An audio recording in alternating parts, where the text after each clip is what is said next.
Ram Ram namaste to all my listeners and subscribers. हमारे हिंदू सनातन धर्म में प्रार्थना करने की, कृतज्ञता प्रकट करने की अति विशेष व्यवस्था है, जहाँ जीवित माता पिता को ईश्वर तुल्य और पूजनीय माना जाता है। वहीं हमारे मृतक पूर्वजों को भी सम्मान दिया जाता है, जिसकी वजह से आज हमारा अस्तित्व है, जिनके कारण आज हम हैं, जिनकी वजह से हमें एक पहचान पैदा होते ही मिलती है। हमारे उन्हीं पूर्वजों, दादा परदादा, नाना परनाना परनानी आदि को समर्पित है पितृपक्ष, जो आश्विन मास के कृष्ण पक्ष यानी पूर्णिमा से अमावस्या तक मनाया जाता है।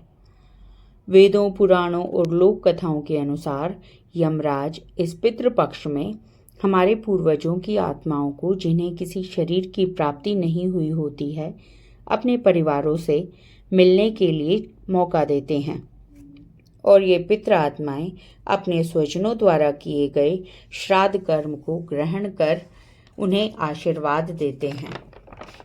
जैसे हम एक लंबे समय के बाद किसी से मिलने जाएं और मिलने वाला व्यक्ति हमसे अच्छा व्यवहार करे तो हम खुश हो जाते हैं, और अगर ऐसा ना हो तो हमें बुरा लग सकता है। ठीक उसी प्रकार हमें भी आदर और प्यार के साथ अपने पितरों के लिए यथाशक्ति समय और साधन इस्तेमाल करने चाहिए, ताकि वो संतुष्ट होकर हमें शुभ आशीर्वाद दें और स्वयं भी तृप्त हों। इसके लिए ज़रूरी नहीं कि हम बहुत शान और आडंबर करें, बल्कि हमारे पितृ तो भाव के भूखे हैं। हम आदर भाव से जो समर्पित करें वो स्वीकार करके हमें अपनी कृपा का पात्र बनाते हैं। न केवल इतना ही, बल्कि मेरे विचार में तो यह एक ऐसा समय होता है जब हम अपने घर के बड़ों के साथ मिलकर उनके साथ बिताए अपने परदादा परदादी के समय को, उनके व्यवहार को याद करते हैं। और ऐसे में आप देखेंगे कि हमारे मम्मी पापा, दादा दादी ये किस्से सुनाते हुए कितने खुश होते हैं। एक उत्साह, एक चमक उनकी आंखों में नजर आती है। इसलिए पितृपक्ष 2-3 जनरेशन्स के बीच एक बॉन्ड बनाता है। इसलिए आजकल की तरह जैसे chocolate day, future father's day, mother's day, valentine's day etcetera celebrate करते हैं, वैसे ही हमें एक दिन अपने पितरों के नाम श्राद्ध डे भी ज़रूर मनाना चाहिए।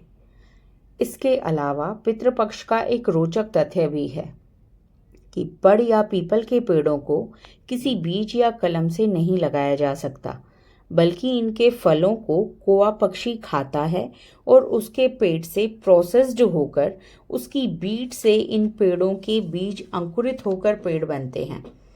और भाद्रपद मास में मादा कौवा अंडे देती है और आश्विन मास के श्राद्ध के दौरान कौओं को भोजन दिया जाता है, जिससे उनकी नई संतति को पौष्टिक खाना मिले और कौओं की संख्या बढ़े, जिससे पीपल और बड़ के पेड़ों की संख्या बढ़ सके और भरपूर ऑक्सीजन वातावरण में फैले।